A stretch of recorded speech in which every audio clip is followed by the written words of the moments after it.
Let's continue with 1 Samuel chapter 1 from verses 13 to 28. Verse 13. This passage shows that prevailing prayer doesn't need to be vocal. Effective prayer can be silent and in the heart. Eli knew the condition of moral life at that time. Also, heartfelt prayer was apparently unusual. Now, when Eli sees the quivering lips, the prostrate form, and the face flushed with earnestness, he came to a conclusion that Hannah was drunk. Verse 14. Eli makes an assumption that Hannah is drunk and he chastises her for it. He advises her to put away her wine. Verse 15. When Eli accuses Hannah for her drunkenness, she is fully in control of her senses and replies directly to Eli with the simple words, "Not so, my lord," knowing the respect she had to give to a high priest. Naturally, Hannah defends herself. After she said that she was deeply troubled, then she uses a beautiful turn of phrase when she says she hasn't taken in strong drink but has poured out the bitterness of soul and the anguish in her heart before the Lord. Verse 16. Eli had misunderstood, but Hannah explained her situation. She had been praying to God in that strange manner because she was so desperate and so sad. Belial is a fair equivalent for a wicked woman. This word is used by St. Paul in 2 Corinthians 6:15 as the name of Satan, the personification of all lawlessness and worthlessness. As said in Matthew 12:34, out of the abundance of the heart the mouth will speak, be it a matter of trouble or of joy. The heart of Hannah was full of grief and her mouth full of complaints on which she long dwelt. Verse 17. Eli, the high priest and judge of Israel, took notice of Hannah during prayer. Her modest and respectful answer fully satisfied him. He gave Hannah peace from God and prayed that God would grant her petition. Eli's kind and comfortable words cheered her and gave assurance to her burdened heart. It had a special meaning to Hannah because he had authority to speak on God's behalf. So Hannah accepted those words as a promise from God. She believed and trusted that God had answered her prayer. That is faith. Verse 18. Her face was no longer downcast. The change in Hannah's countenance shows that she received the promise with faith. Hannah regained the joy of fellowship in the house of the Lord again by pouring out her heart before the Lord and receiving His word with faith. She departed from the Lord's house with such satisfaction and assurance that there no longer remained any token of sorrow or grief in her face. The influence of prayer is beautifully pictured by Hannah's action. Hannah had cast her burden upon the Lord, and so her own spirit was relieved of its load. She now returned to the family feast and ate her portion with a cheerful heart. Verse 19. Then they arose early in the morning and worshipped. Hannah could genuinely worship the Lord in faith while the promise was still not yet fulfilled. That is a glorious pattern of faith. After they traveled back to Ramah, they returned to regular life. Elkanah made love to his wife Hannah, and the Lord remembered her. To use the term remembered is an anthropomorphism, a way of explaining God's action in human terms that we can understand. God did not forget her. Usually, the Lord moves in our lives by means of a series of simple, smaller steps. Each step we take along that path will require faith and trust. His faithfulness is a sign to encourage us move forward. God is the key actor in the narrative. Hannah could speak her petition only because she submitted to God. Eli could give assurance to her only because he spoke on behalf of God. The son is born only because God remembered. Everything depended on asking God and being answered by God. Verse 20. Hannah is a great example of those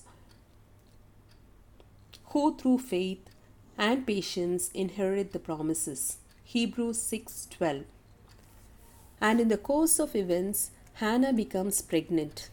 At this point, the miracle of her conception would have only served to strengthen her confidence and faith. She gives birth to a son and she named him Samuel. The name Samuel is formed from the Hebrew words Shumuel, heard of God. God heard Hannah's request and answered her prayer. That is why she chooses this name. Verse 21. When Samuel was born, his father prepared to travel to the tabernacle in Shiloh to fulfill his vow. The Mosaic law required an offering to God when he granted a vow. Leviticus 27:1-8. Here, it's called as Elkanah's vow because Hannah's vow became his vow once he heard of his wife's decision of the vow. He became responsible for it as Hannah's husband, as is said in Numbers 37. So, Elkanah is obligated to pay the offering associated with her vow. Verse 22. In the Hebrew culture, a child is usually not weaned until he is about 3 years. The baby depended on the mother completely during this time.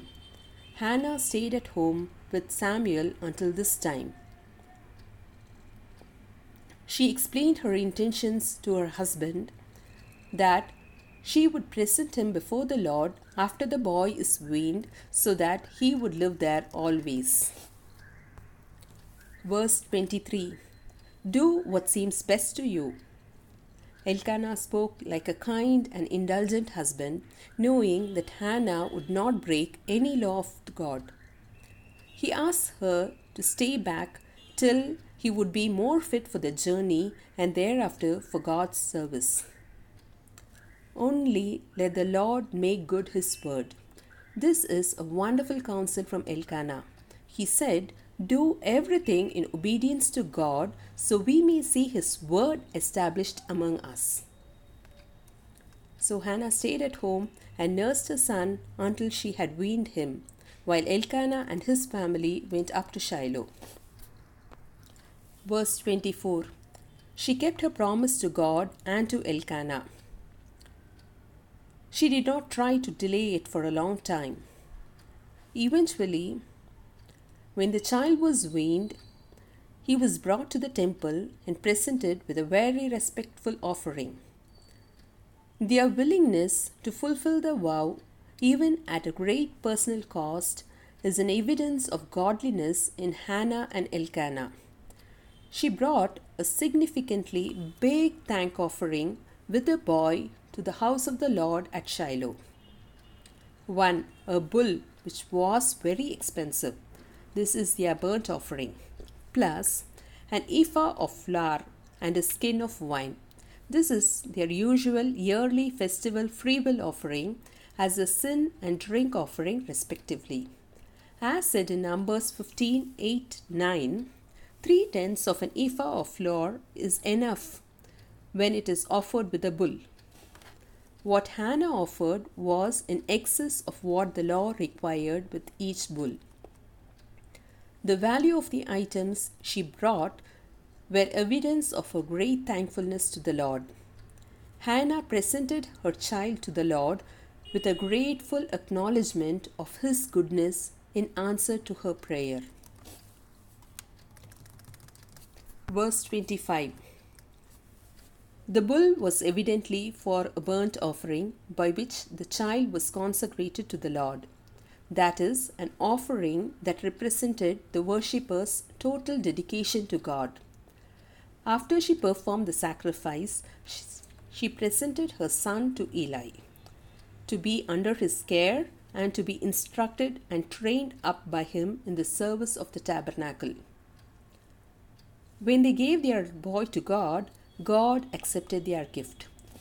God had prepared a great work for Samuel to do as his servant. Verse 26. Pardon me, my Lord. This is a form of speech to engage favorable attention. As surely as you live is the usual form of an oath. It is also seen in 1 Samuel 17:55 and 20 verse 3. It appears that Eli was now at the tabernacle and in the same place he was in 1 Samuel 1:9.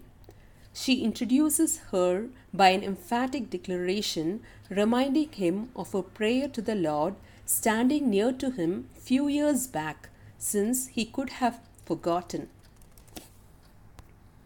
Verse 27. Holding the child in her hand to dedicate for God's service to Eli, she tells him that she prayed for this child and the Lord has granted her what she asked of him. Though Eli foretold in 1 Samuel 1:17 that the God of Israel will grant her petition, he did not know particularly what she asked for then. She did not acquaint him with it at parting, as she now did. Having obtained of the Lord what she desired for, she now makes mention of it with thankfulness. Verse 28. She declares that Samuel will be dedicated to the Lord. The word "give him to the Lord" in Hebrew conveys the idea of giving something completely to the Lord, holding nothing back. Hannah could place Samuel in the care of the Lord because she trusted in God's sovereignty, and he worshipped the Lord there. Here, he is a reference to Samuel, since he is the immediate antecedent in the text. Samuel begins his ministry by worshipping the Lord there. Worship is a repeated characteristic of this Elkanah family. See 1 Samuel chapter 1 verses 3, 19 and 28. As stated in Hebrews 13:15, they could worship the Lord in all situations.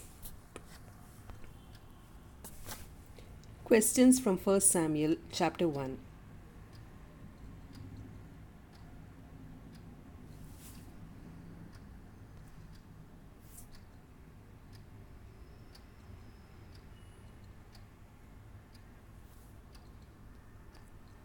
Answers of the questions.